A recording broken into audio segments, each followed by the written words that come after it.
प्रिय छात्रों नमस्कार। आज इस कालांश में हम लोग हिंदी साहित्य के पाठ 8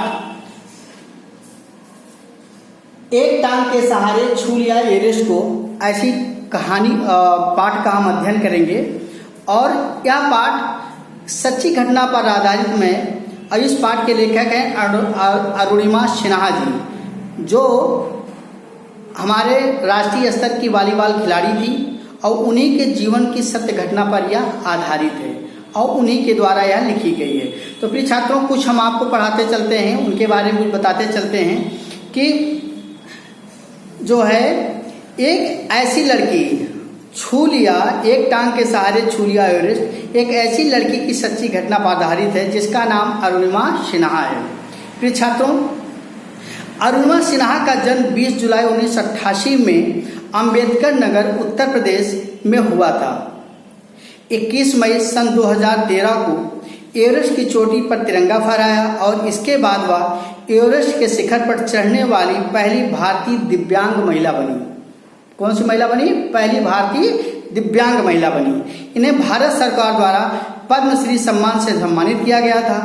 अरुणिमा ने अपनी कड़ी मेहनत के दम पर दुनिया को दिखा दिया था कि अगर इंसान के अंदर कुछ करने का जज्बा, हौसला है तो कुछ भी मुश्किल काम नहीं है। वह अगर उसके अंदर जज्बा है तो वह उस काम को बड़ी आसानी से कर सकते हैं।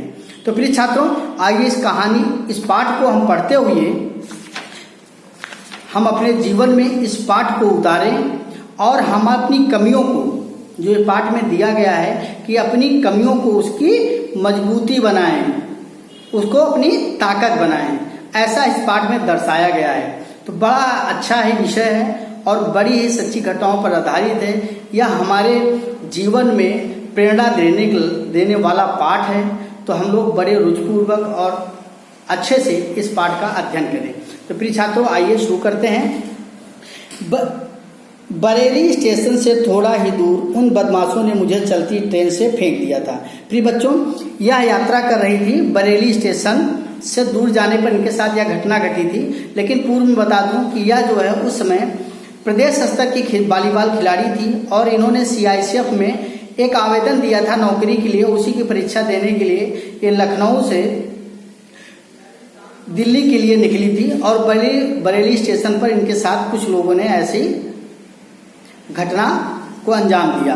तो आइए, मुझे ट्रेन से फेंके जाने पर पुलिस, RPF या रेलवे वाले सब अपनी अपनी तरह की बातें कह रहे थे, मुझे ही गलत ठहरा रहे थे। जबकि इस हादसे मतलब होता दुर्घटना में मैं अपना एक पैर गंवा चुकी थी, मतलब खो चुकी थी। मेरी आंखों के सामने अंधेरा था। उस समय सभी मुझे बेजारगी भरी नजरों से देख रहे थे। अब इसका क्या होगा, यही सब कह रहे थे कि अब इसका क्या होगा। मैं भी सोचती थी कि अब मेरा क्या होगा। मैं राज्य स्तर की वॉलीबॉल खिलाड़ी थी, पर अब राज्य खेल विभाग ने ही मेरे खिलाड़ी होने पर सवालिया निशान लगा दिया था। ऐसे राज्य खेल खिलाड़ी कहेगी अब इसके पैर नहीं है, कैसे खेलेगी, या ऐसे तरीके इन्होंने ऐसी चीज़ें कहना शुरू कर दी। मुझे ऐसा कुछ करना था। उसमें वो मन में ठानी कि मुझे कुछ ऐसा करना है कि लोग मुझे सुने और मुझे जाने। उन्होंने ऐसा ठान लिया। मैंने अखिल भारतीय आयुर्विज्ञान संस्थान एम्स, जो दिल्ली में स्थापित है, मुझे जाने। मैंने अखिल भारतीय आयुर्विज्ञान संस्थान एम्स में 4 महीने चले अपने इलाज के दौरान ही सोच लिया था कि मुझे सबसे खतरनाक और कठिन खेल का चयन चुनाव करना है। उन्होंने जब उनका 4 महीने तक इलाज चला था एम्स से दिल्ली में, तो उन्होंने सोच लिया था कि मुझे कुछ ऐसे खेल का चुनाव करना है जो कठिन और खतरनाक हो। मेरा यह कटा हुआ पैर ही मेरी ताकत बनेगा। उन्होंने सोचा कि मेरा यह जो कटा हुआ पैर है मेरी ताकत बनेगा। मैंने अपने कटे हुए पैर को अपनी ताकत बनाया और 1 साल की कड़ी मेहनत के बाद एवरेस्ट पर मात्र होता है केवल 52 दिनों में ही तिरंगा फहरा दिया। राड लगे पैर से 29,029 फुट ऊंचे दुर्गम जहाँ का अर्थ होता है जहाँ जाना कठिन हो, पहाड़ पर चढ़ना आसान तो हो ही नहीं सकता था। पर मैं मानती हूँ कि उस हादसे में जिंदगी का अंत नहीं हुआ था। इसका मतलब यह था कि मैं कुछ विशेष करने के लिए इस दुनिया में आई हूँ। उन्होंने सोचा कि मैं कुछ इस संसार में, इस देश के लिए कुछ विशेष करूँगी। इलाज के दौरान तत्काल मतलब उस समय खेल मंत्री अजय माकन और क्रिकेटर युवराज सिंह ने मेरी काफ़ी मदद की थी। कैंसर से युवराज की जंग भी मिसाल थी। मिसाल मतलब होता है उदाहरण। मेरे सामने जब इतनी बड़ी बीमारी लड़कर युवराज फिर से क्रिकेट के मैदान पर उतर सकते हैं तो मैं कृत्रिम पैरों के सहारे एवरेस्ट पर क्यों नहीं चढ़ सकती। ऐसा उन्होंने माना कि अगर कैंसर से जूझकर युवराज सिंह फिर क्रिकेट खेल सकते हैं तो मैं एक पैर से एवरेस्ट पर क्यों नहीं चढ़ सकती। एवरेस्ट पर चढ़ना निस्संदेह मतलब जिसमें कोई संदेह ना हो, तकलीफ़ों से भरा था। कई बार तो मेरा विश्वास डिगा भी, पर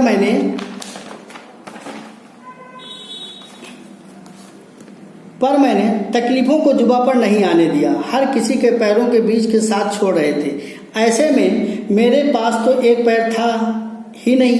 तकलीफ तो शायद 2 पैरों होते तब भी होती, लेकिन कृत्रिम मतलब होता है बनावटी से चढ़ने उतरने में तकलीफ ज़्यादा हो रही थी। एक समय तो ऐसा भी आया जब मैं पैर उठाना मुश्किल हो रहा था। मैं आगे की ओर झुक नहीं पा रही थी। हिमालय की साउथ पोल और WI जैसी जगहों पर दर्द इतना हो रहा था कि आंखों से आंसू छलक आए। कृत्रिम पैर ने कई बार परेशान किया। 2 बार तो उसने मेरा साथी छोड़ दिया था। असल में वह घुटने के पास से फिसल गया था। उसे वहाँ ठीक भी नहीं किया जा सकता था क्योंकि बर्फ के बड़े बड़े टुकड़े कभी भी ऊपर से गिर सकते थे। ऐसे में पैर को काफ़ी दूर तक घसीटना पड़ा। इसके लिए शेरपा एक शब्द है। शेरपा का अर्थ होता है मतलब पहाड़ी मजदूर जो 242 फीट की ऊंची पहाड़ी पर अब चढ़ने में अभ्यस्त हों की मदद लेनी पड़ी। फिर सुरक्षित जगह पर पहुंचकर नकली पैर में लगे सिलिकॉन जेल की लेयर ठीक कर उस फिर से लगाया गया। कई बार घुटने के पास जहां कृत्रिम पैर लगाया गया था खून भी आया। दर्द बहुत ज़्यादा था। आसानी का अर्थ होता है जिसको सहन ना किया जा सके। आसानी होने के हद तक ज़्यादा, पर मेरे मिशन पर यह दर्द कोई विपरीत असर नहीं डाल सका। दर्द तो उस पैर में भी हो रहा था जिसमें राड डाली गई थी। फिर भी मेरा हौसला कम नहीं हुआ। मुझे चोटी तक पहुंचना ही था, पर चोटी तक बर्फीले दुर्गम रास्ते हिम्मत को लगातार चुनौती दे रहे थे। जब हम हिलेरी स्टेप पर पहुंचे तो उनकी एजेंसी जो उनके साथ गई थी, एशियन ट्रैकिंग के एक अधिकारी ने वाकी टाकी पर मुझसे कहा कि तुमने इतिहास रच दिया है, अब वापस आ जाओ। ऑक्सीजन भी खत्म हो रही है, हम तुम्हारी जिंदगी खतरे में नहीं डाल सकते। पर मैंने सोचा या तो मैं एवरेस्ट पर तिरंगा फहराऊंगी या फिर मौत को गले लगा लूंगी। उन्होंने ऐसा निश्चय किया कि या तो मैं एवरेस्ट पर चढ़ूंगी, तिरंगा फहराऊंगी, और नहीं तो मर जाऊंगी। मेरी इस सफलता का श्रेय मतलब होता है यश, क्रेडिट इंग्लिश में, टाटा स्टील फाउंडेशन के अध्यक्ष बछेंद्री पाल को भी जाता है। बछेंद्री पाल जो है भारत की पहली महिला थी जिन्होंने एवरेस्ट पर चढ़कर तिरंगा फहराया था। मैं जब अस्पताल से निकली तो सबसे पहला फ़ोन मैंने मैडम को किया। मैंने कहा कि मैं एवरेस्ट पर जाना चाहती हूँ और मुझे आपका आशीर्वाद चाहिए। उन्होंने बड़े प्रेम और उत्साह के साथ मुझे मिलने के लिए बुलाया। कुछ दिन बाद जब मैं उनसे मिली तो मेरी कहानी सुनकर उनकी आंखों में आंसू आ गए। उन्होंने मेरी पीठ ही नहीं थपथपाई, अपितु मुझे आगे बढ़ने का हौसला भी दिया, उम्मीद और भरोसा भी। फिर उत्तरकाशी में मेरी ट्रेनिंग शुरू हुई। आसान नहीं थी यह ट्रेनिंग के दौरान मेरे कटे पैर के फफोले पड़ जाते थे, खून निकलने लगता था। कई बार मैं थक जाती थी, हारने लगती थी तथा साथियों को आगे निकलता देख निराश हो जाती थी। तब बछेंद्री मैडम माँ की तरह मेरा सहारा बनती थी, हौसला बढ़ाती थी, जोश दिलाती थी। यही जोश मुझे एवरेस्ट तक ले गया। यह एक बड़ी उपलब्धि है, पर इस उपलब्धि ने मुझे यह एहसास भी कराया है कि गरीब विकलांग बच्चों के प्रति भी मेरा कुछ दायित्व है। अब मैं इन बच्चों के लिए एक खेल अकादमी खोलना चाहती हूँ। दुर्घटना के दौरान जो पैसे मुझे मिले थे उनसे मैंने ज़मीन तो खरीद ली है। अब इस ज़मीन पर सपनों का साकार करना है। जानती हूँ यह काम मुश्किल है, एक चुनौती है अकादमी बनाना, पर चुनौती के काम में आसानी से पूरे करती हूँ। चुनौतियों को स्वीकार करना मेरा जुनून है और यही जुनून मेरी ताकत है। सफल तो मुझे होना ही है। उन्होंने कहा सफल तो मुझे होना ही है। प्रिय बच्चों, आइए शब्द अर्थों पर चलते हैं।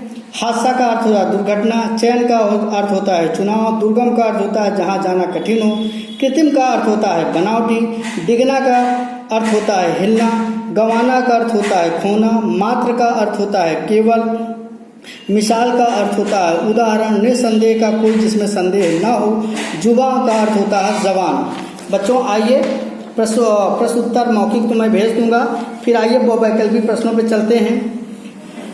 बहुवैकल्पिक प्रश्न है, लेखिका किस स्तर की वॉलीबॉल खिलाड़ी थी? तो इसका सही होगा राज्य स्तर की।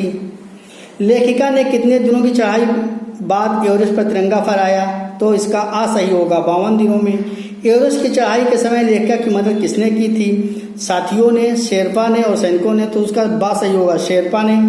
लेखिका ने अपनी एवरेस्ट विजय का श्रेय किससे दिया? बछेंद्री। तो इसका सही होगा बछेंद्री पाल को दिया। सही मिलान कीजिए। मेरा यह कटा हुआ पैर मेरी ताकत बनेगा। दूसरे का एवरेस्ट पर चढ़ना निसंदेह तकलीफों से भरा था। इसका लास्ट वाला सही होगा। तीसरा, हम तुम्हारी जिंदगी खतरे में नहीं डाल सकते, ऊपर से दूसरा होगा। चौथा का होगा तिरंगा फहराऊंगी या फिर मौत को गले लगा लूंगी, इससे साथ इसका मिलान कर लीजिएगा। चुनौतियों को स्वीकार करना ही मेरा जुनून है। आइए लिखित प्रश्न आपको व्हाट्सएप के माध्यम से भेजूंगा। फिर आइए भाषा एक रंग अनेक। पहला इसका है, इनमें से विदेशी शब्द नहीं है।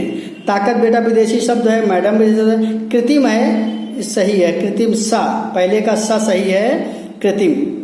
इनमें से विलोम शब्द से बना शब्द युग्म है, बीच बीच आगे पीछे तन मन, तो इससे बेटा आगे पीछे होगा।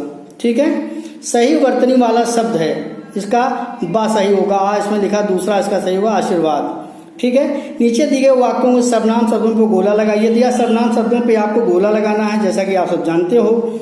फिर रंगीन शब्दों के लिंग बदलकर वाक्य दोबारा लिखना है। तो लेखिका है तो लेखक लिखना है, लेखक रेलगाड़ी पर सफर कर रहा था। छात्र है तो छात्रा तिरंगा लेकर जुलूस निकाल रही थी। राजा है तो रानी लंबी यात्रा पर गई थी। चौथा, सभी शिक्षिकाएं तो सभी शिक्षक चले गए। बेटा यह पाठ समाप्त होता है। इस पाठ का एक बार आप लोग फिर अध्ययन करेंगे, पढ़ेंगे। कोई भी प्रॉब्लम आती है तो आप हमसे दोबारा व्हाट्सएप के माध्यम से या फ़ोन के माध्यम से पूछ सकते हैं। ठीक है, और बड़ा ही आनंद आया होगा। कोई पाठ में कोई भी समस्या हो तो एनी टाइम आप पूछ सकते हैं। तो चलिए, यह पाठ आज समाप्त होता है। नमस्कार।